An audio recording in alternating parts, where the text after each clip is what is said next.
Personal मुस्लिम law board का हवाला देकर एक से ज़्यादा निकाह करने वालों के लिए नया नियम लागू हो गया है।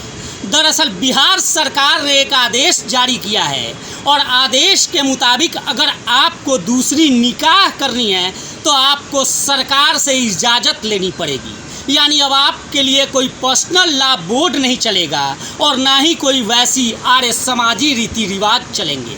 जी हाँ, आपको बता दें कि बिहार सरकार ने एक आदेश जारी किया है और उस आदेश में कहा गया है कि एक से ज़्यादा शादी या निकाह करने के लिए आपको सरकार से इजाज़त लेनी पड़ेगी, सरकार के आदेश की पालना करनी पड़ेगी। और दरअसल जो आदेश है वो सभी बिहार सरकार के कर्मचारियों पर लागू किया गया है। इस आदेश की प्रतिलिपि प्रदेश के डीजीपी समेत तमाम जिलाधिकारियों को भेज दी गई है और खुद मुख्यमंत्री नीतीश कुमार इस पूरे मसले को देख रहे हैं और उन्होंने ऐलान किया है कि बिहार में अमूमन जो पारिवारिक झगड़े बढ़ते हैं और कहीं ना कहीं जो अव्यवस्था की स्थिति देखने को मिलती है उसको देखते हुए यह आदेश जारी किया गया है।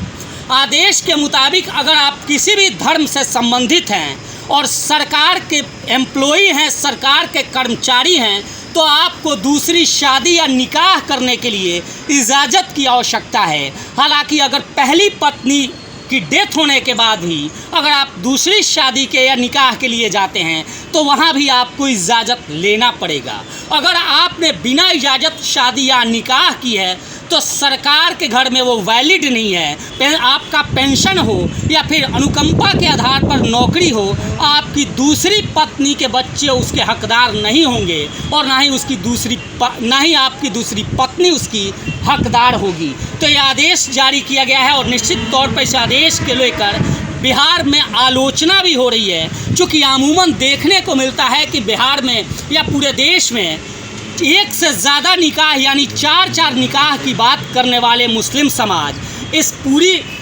पूरे आदेश को लेकर कहीं ना कहीं आलोचनात्मक हो गए हैं। हालांकि वही दूसरे तरफ कई मुस्लिम संगठनों ने इस आदेश की सराहना की है और इस आदेश की पालना की बात की है। लेकिन जिस तरह से इस आदेश को लेकर मिला जुला असर दिख रहा है, उसे लगता है कि इस आदेश को धरातल पर उतारने में न केवल समय लगेगा जबकि विवादों से दो चार भी होना पड़ेगा।